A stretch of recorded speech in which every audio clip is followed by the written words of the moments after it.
இன்னைக்கு அனைத்து கட்சி கூட்டம் நடக்க போகுது. வருகிற தலைவர்களுக்கு எதிர்ப்பு தெரிவிக்கிறதுக்காக பாஜக கருப்பு கொடி காட்ட திட்டமிட்டு சொல்லப்படுது. அது பீஸ் போன பல்ப் ஏதாவது ஒன்று பண்ணிக்கினே இருக்காங்க. அதை பற்றி பேசினே இருக்கீங்க. என்ன ஊழல்? நீங்க தான் தொடர்ந்து இடி, ஐடி, சிபிஐ உங்ககிட்ட தோழமை கட்சி மாதிரி அந்த வச்சுக்கின்னு முழு அளவு தமிழகத்துல பரண்டி பாக்குறீங்க. இதுவரையில என்ன ஊழலை கண்டுபிடிச்சிங்க, என்ன ஊழலை வெளிக்கொண்டு வந்தீங்க? அமலாக்கத்துறை கிட்ட நீங்க என்ன சொல்றீங்களோ அது அறிக்கையா வெளிவருது. அதையும் எதிர்த்து நீதிமன்றமே நேற்றைக்கு கண்டனம் தெரிவித்து நீங்கள் அனைவரும் நன்றாக அறிவீர்கள். சட்டமீறல், விதிமீறல் ஒட்டுமொத்த உருவமாகத்தான் இன்றைக்கு இந்த ஏஜென்சிகள் செயல்பட்டு கொண்டிருக்கின்றன. மொழிக் கொள்கையில் மாண்புமிகு தமிழக முதலமைச்சர் இழப்பது உயிராக இருந்தாலும் துணிந்து நிற்பேன் என்று அறிவித்திருக்கின்றார். ஆகவே இந்த உருட்டல் மத்துக்கெல்லாம் பயப்படுகின்ற இயக்கம் திராவிட முன்னேற்ற கழகம் அல்ல. இவர்களுக்கு கல்வியை பற்றி என்ன தெரியுங்க? யோசிச்சு பாருங்க. உங்களுடைய குழந்தைகள் என்ன படிக்கணும் என்ன தெரியும்? தெரியாது. ஒரு அமைச்சரை பாருங்க.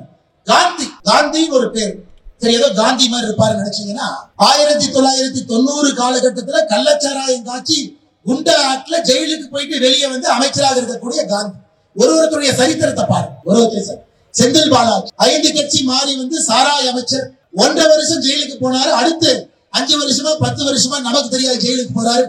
அவர் ஒரு அமைச்சர். அறநிலைத்துறையினுடைய அமைச்சர் சேகர் பாபு சென்னையில ரவுடி ஷீட்டர் ரவுடி சரித்திர பதிவேட்டுல பெயர் இருந்த ஒருவர் அறநிலைத்துறையினுடைய அமைச்சர். யோசிச்சுப்பார், நாடு விளங்குமா? அமைச்சர் ரகுபதி பக்கத்து மாவட்டம், அவரு மேலேயே வருமானத்துக்கு அதிகமாக சொத்து சேர்த்தாருன்னு கேஸ் நடத்திட்டு இருக்கு. அவர் தான் சிறைத்துறை நீதித்துறையினுடைய அமைச்சர். நாடு விளங்குங்களா? ஒரு அமைச்சருடைய சரித்திரத்தை பாரு. இந்த கூட்டு களவாணிகள்ல ஒன்னா சேர்ந்து நம்ம குழந்தைகள் என்ன படிக்க வேண்டும் என்பதை தீர்மானம் செய்ய போறாங்க. ஒரு ரவுடி கிளாஸ் எடுத்தா ரவுடி தாங்க கிடைப்பான்.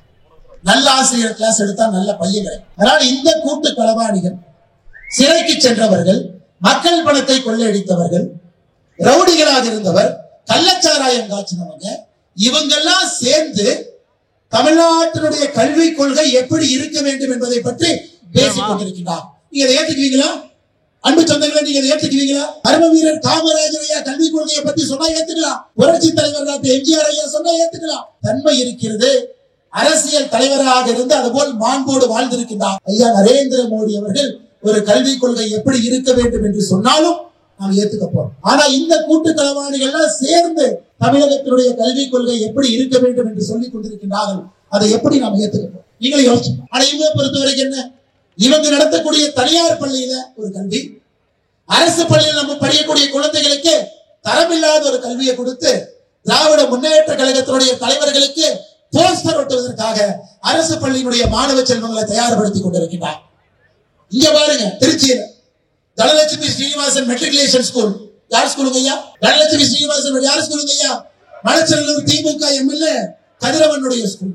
ஐசிஎஸ்சி 1ஆம் கிளாஸ்ல இருந்து 8ஆம் கிளாஸ் வரைக்கும் 3 மொழி படிக்கலாம். கிங்ஸ்டன் இன்டர்நேஷனல் அகாடமி துரைமுருகன் என்னது, சென்னை பப்ளிக் ஸ்கூல் கலாநிதி வீராசாமி என்னது, கீதா மெட்ரிகுலேஷன் ஸ்கூல் அமைச்சர் கீதா ஜீவன் அவங்களது, எஸ்கேபி வனிதா இன்டர்நேஷனல் ஸ்கூல் அமைச்சர் பிச்சாண்டி அவங்களது, ஜீவா வேலு இன்டர்நேஷனல் ஸ்கூல் அமைச்சர் ஏவா வேலுது, பாரத் வித்யாசிரம் ஜெகத் ரச்சகன் எம்பி இது, சிகே ஸ்கூல் மூகா முத்தவங்க குடும்பம். நான் என்ன சன்சைன் பள்ளியில சொல்லுங்க, கேட்டு காதை உங்களுக்கு தேங்கி போச்சு. முதலமைச்சர் மு க ஸ்டாலினுடைய மகளே ஒரு மும்மொழி கற்றுக் கொடுக்கக்கூடிய பள்ளியை நடத்துறான். நான் என்ன திமுகவுடைய வட்டம் சட்டத்துக்கு எல்லாம் போகவே இல்லைங்க. அவன் ஸ்கூல் நடத்திட்டு இருக்கான். ஆனா எல்லா தனியார் பள்ளி, எல்லா சிபிஎஸ்இ பள்ளி, எல்லா பள்ளியிலும் 3 மொழி சொல்லி கொடுக்குறான். ஆனா நம்ம குழந்தைங்க அரசு பள்ளியில படிக்கிறவங்க 2 மொழி மட்டும்தான் படிக்கணும். என்னையா நான் ஒரு விவேக் என்னுடைய காமெடி பார்த்தேன்.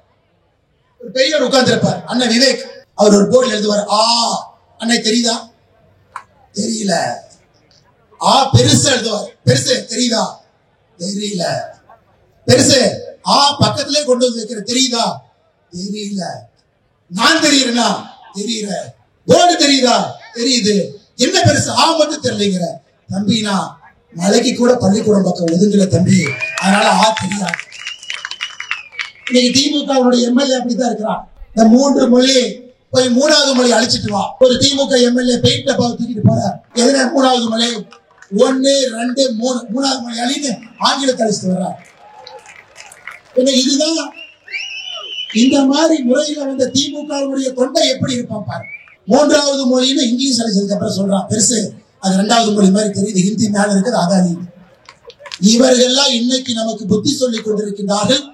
தமிழகத்துல எப்படிப்பட்ட கல்விக் கொள்கை இருக்கணும், நாம என்ன படிக்கணும். அது மட்டும் இல்லைங்க, இன்னைக்கு தமிழகத்தினுடைய முதலமைச்சர் அண்ணன் மு க ஸ்டாலின் தமிழ்நாட்டை தாண்டிட்டா 2 பேர்த்த கைத்தாங்களா கூட்டிட்டு போவார் டெல்லி போகும்போது.